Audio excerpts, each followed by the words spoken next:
menyalurkan hobi di 2 puskesmas yang ada, Simponi dan SS. Mungkin teman-teman sering menyalurkan hobi di puskesmas. Dan Denny lebih tahu. Ini di puskesmas Simponi. Saya sebutnya puskesmas, utama pusat kesenangan mas-mas gitu. Supaya Mas Denny kalau ada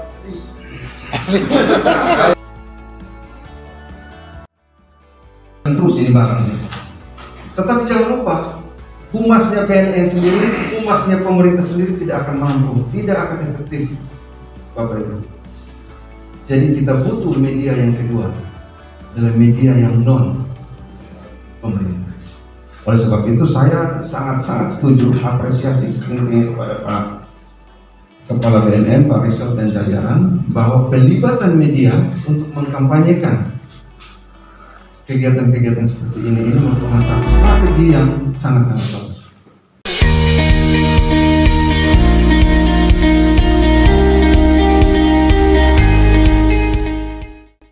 Seperti tadi Bapak Kadis katakan, ternyata di kita ini ada. Yang sebelah kiri saya ada 2 mahasiswi dari warga negara Indonesia yang membawa 3 kg sabu yang berhasil ditangkap di Atambua. Demikian juga yang sebelah kanan ada emak-emak, biasanya lebih lihai emak-emak itu juga membawa 2,5 kg sabu ke Indonesia melalui pintu kita, mata air. Setelah ditelusuri ternyata bandar besarnya ada di Jakarta, berhasil ditangkap dan mereka dihukum seumur hidup dan ada yang 20 tahun. Masih ada sekarang di rutan Atambua. Begitu juga pada tahun 2019 kalau tidak salah itu, warga negara Timor Leste yang berusaha menyelundupkan barang haram tersebut dengan cara menyembunyikan di dalam mesin printer narkoba jenis ekstasi. Seperti foto yang rekan-rekan lihat, jumlahnya juga lumayan, 4.874 butir. Ekstasi tersebut adalah nomor 1 di dunia, jenis nomor 1 karena langsung didatangkan dari Belanda.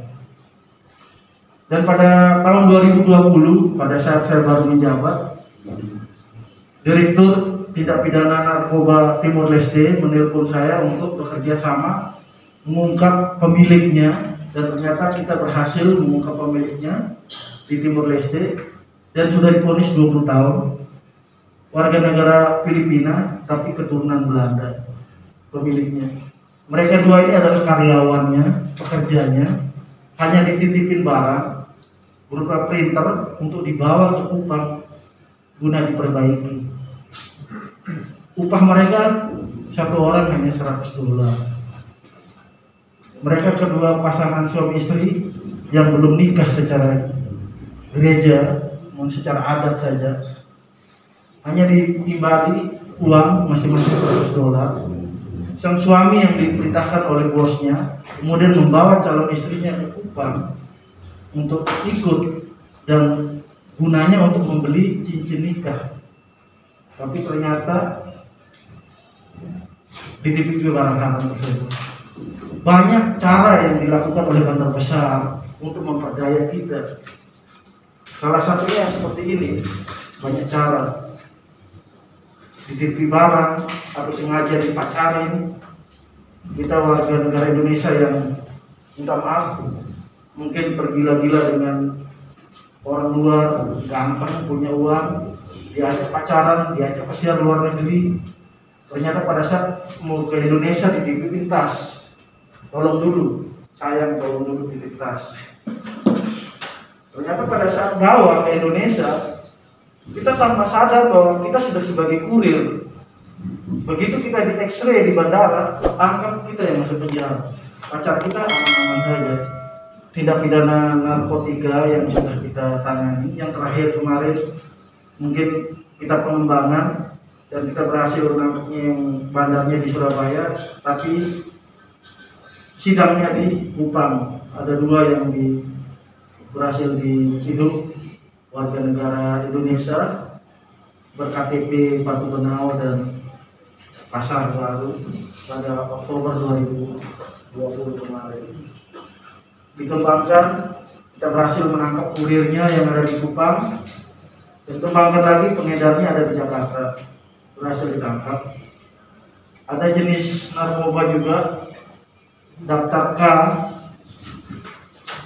Riklona, mungkin rekan-rekan pernah melihat, yaitu hasil pengembangan dari BNN Kabupaten Belu yang kemudian diserahkan kepada kami karena saat itu penyidik dari BNN belum ada, sehingga kami selaku Polres PPNS untuk tindak pidana khusus kami melakukan penyidikan. Dan yang terakhir ada jenis narkoba yang baru, mungkin nanti teman-teman media bisa datang ke ruangan saya, bisa saya kasih tunjuk karena saya lupa bawa. Ada tembakau yang disemprotkan cairan sintetis, namanya tembakau gorila. Mungkin ada yang tahu, ada yang sudah paham.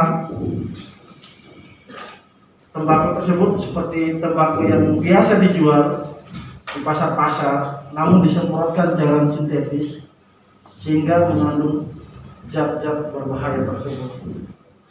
Biasanya di penjualannya itu melalui online, pesan, dia ngechat di media online, ada penjualan secara online, baru dikirim.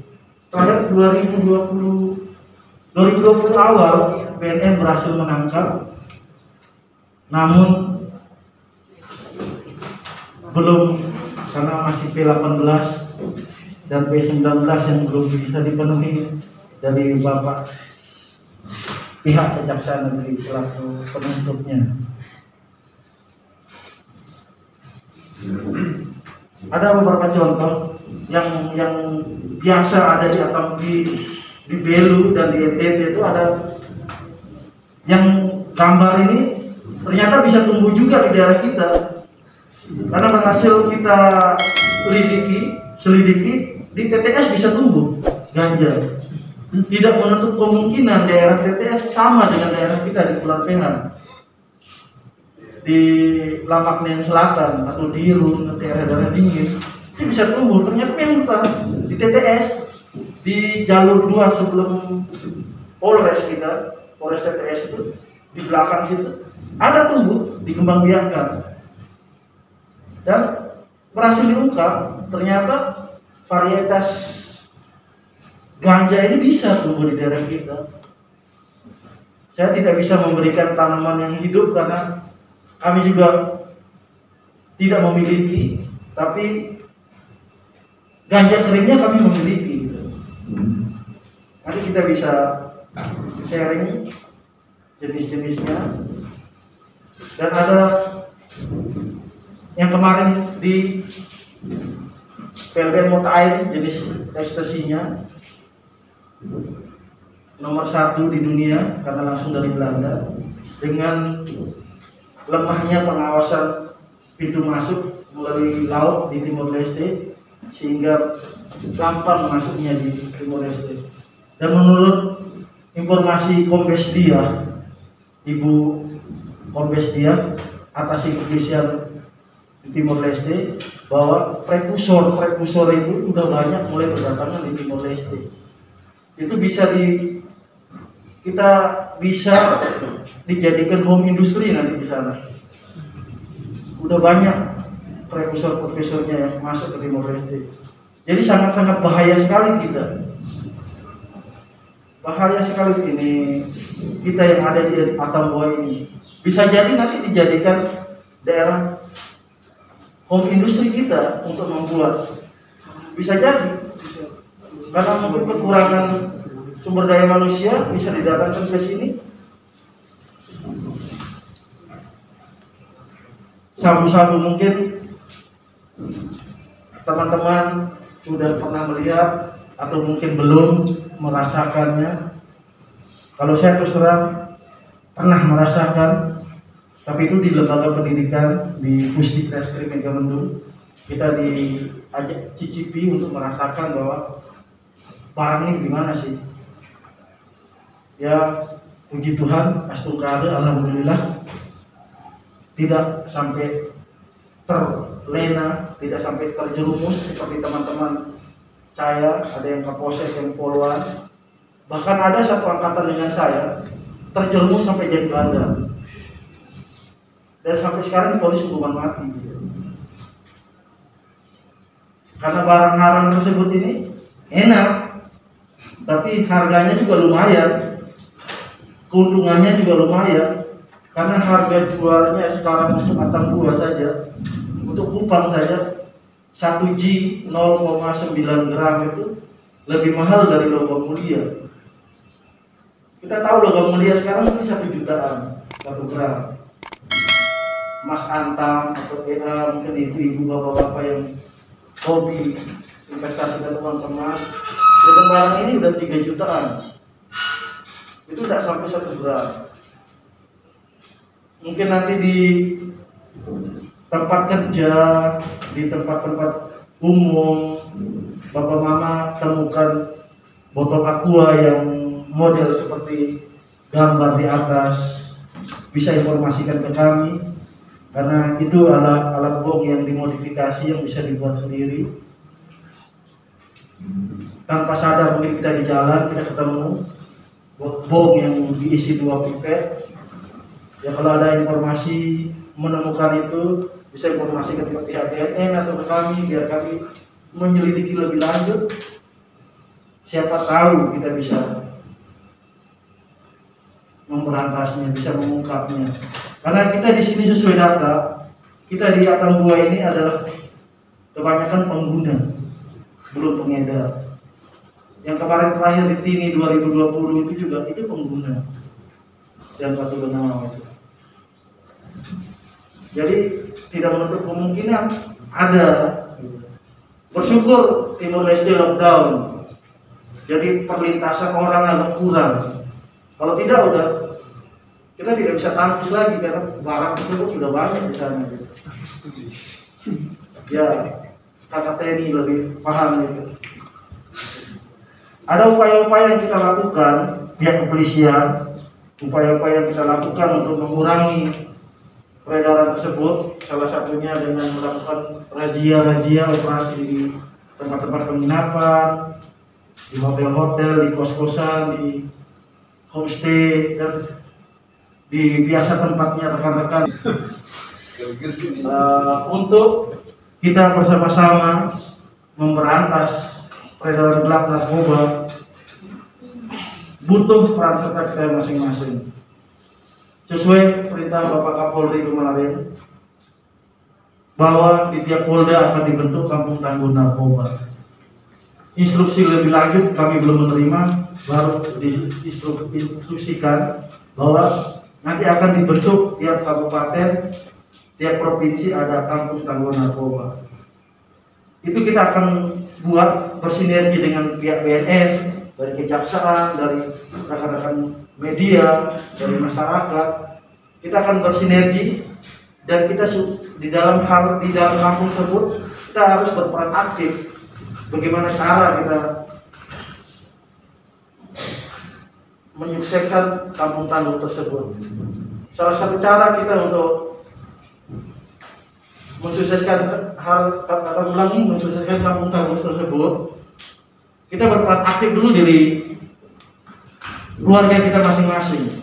Mungkin kita dari dalam rumah tangga kita dengan istri, dengan anak, kita sering mengadakan komunikasi dengan istri dan anak, ajak mereka sharing apa kegiatan dia di luar selama 1 hari ini. Pada saat jam makan malam, itu yang dilakukan, minta maaf, itu yang kami lakukan di rumah, orang tua kami lakukan. Pada saat pulang ke rumah, pada saat makan malam, kami tanya, apa kegiatanmu hari ini? Ketemu dengan siapa kamu?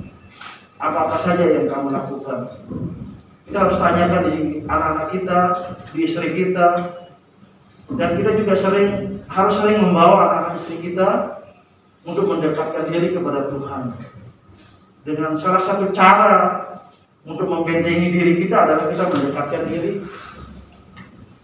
sesuai dengan agama dan kepercayaan kita, bisa menangkal hal-hal yang negatif dari bahaya narkoba tersebut.